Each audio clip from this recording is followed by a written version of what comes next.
O que é a espada da Lato?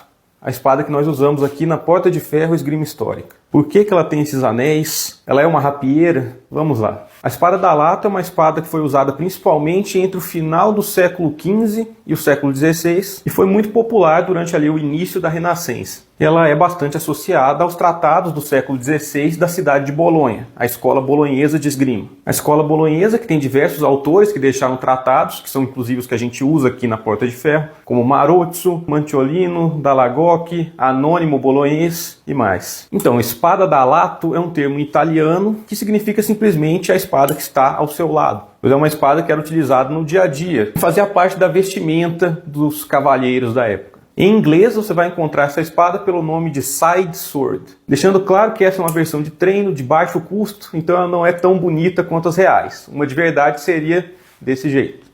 Uma coisa que é importante deixar claro é que a maioria dos termos que a gente usa para diferenciar uma espada da outra hoje em dia são termos modernos que nós criamos para poder entender melhor o que a gente está estudando, o que a gente está falando.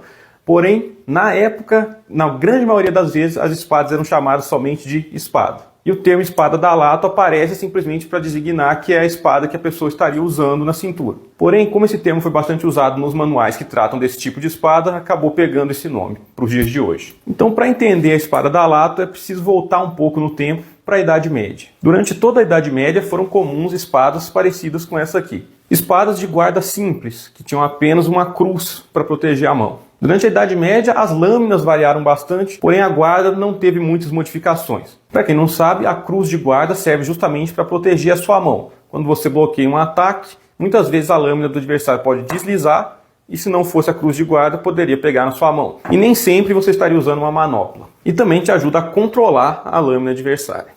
Acontece que, em determinado momento, já mais para o final da Idade Média, a gente começa a ver, na arte da época, muitas representações de pessoas usando a espada com o dedo indicador por cima da guarda, desse jeito. Aqui estão alguns exemplos. E por que isso é feito? Porque percebe-se que desse jeito fica mais fácil controlar a ponta da espada para estocadas. E além disso, te dá um ponto de controle a mais que pode ajudar também a carregar os cortes. Porém, aí temos um problema óbvio, né? Como eu disse, a cruz da guarda serve para proteger sua mão. Se você coloca o dedo aqui por cima, ela não está mais protegendo o seu dedo. E pode acontecer um contato de lâmina em que a lâmina adversária desliza e pega seu dedo e corta seu dedo fora. Eu acredito que após algumas pessoas perderem o dedo nessa brincadeira, em algum momento alguém tem a ideia. Por que não colocar um anel que saia aqui da cruz de guarda e proteja esse dedo? Assim surgem as primeiras proto-dalatos, podemos dizer assim. Inicialmente com apenas um anel e depois disso um segundo anel para que ela possa ser usada dos dois lados.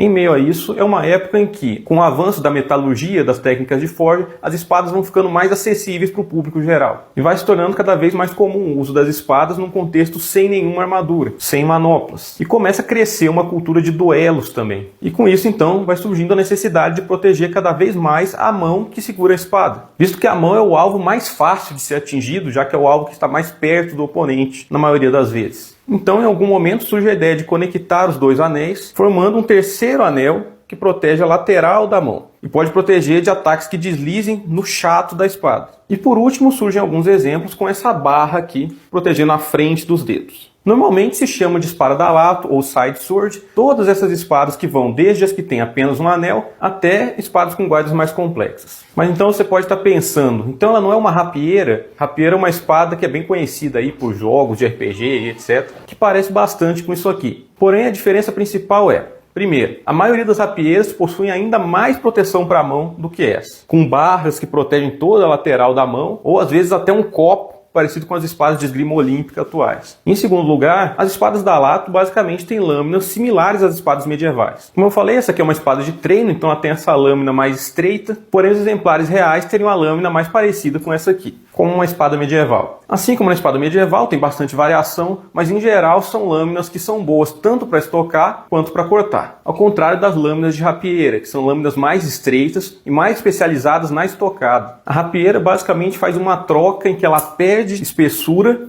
e ganha comprimento, de forma que o peso se mantém parecido, mas você ganha mais alcance. Porém, o ponto negativo é que ela perde capacidade de corte. Com uma lâmina tão estreita, ela é capaz de cortar sim, porém não tão bem quanto uma lâmina mais larga. Então um corte de rapieira teria menos chance de ser letal ou de acabar com a luta do que um corte de dalato ou de espada medieval. Com isso, os manuais que ensinam o combate com rapieira se tornam algo em torno de 90% estocada e 10% corte. Enquanto que a espada dalato é mais ou menos 50% corte e 50% estocada. Uma espada bastante versátil. Então podemos dizer que, de certa forma, a espada dalato é algo que fica entre a espada medieval e a rapieira, com uma lâmina similar à das espadas medievais, porém com maior proteção para a mão, e favorecendo o uso da pegada com o indicador por cima da guarda. Como eu já falei, essas classificações modernas que nós usamos não são necessariamente verdade quando olhamos os termos que eram usados na época. Dependendo do país ou da região da Europa, por exemplo, o termo rapieira, ou rapier, ou ropeira, como se diz na Espanha, podem significar coisas totalmente diferentes uma da outra. Por isso há quem diga que a dalato seria um tipo de rapieira. Mas eu prefiro deixar como coisas separadas, visto que o modo de usar é totalmente diferente. E ainda temos a questão de que, se pegarmos exemplares de museus hoje, por exemplo, existe todo um espectro de espadas em que muitas vezes você não consegue ter certeza se aquilo está mais para uma dalato ou mais para uma rapieira. Muitas ficam ali num meio termo. Porém, aqui num contexto de esgrima histórica, faz sentido diferenciar, porque os manuais que tratam da rapieira usam técnicas muito diferentes dos manuais que tratam da espada dalato.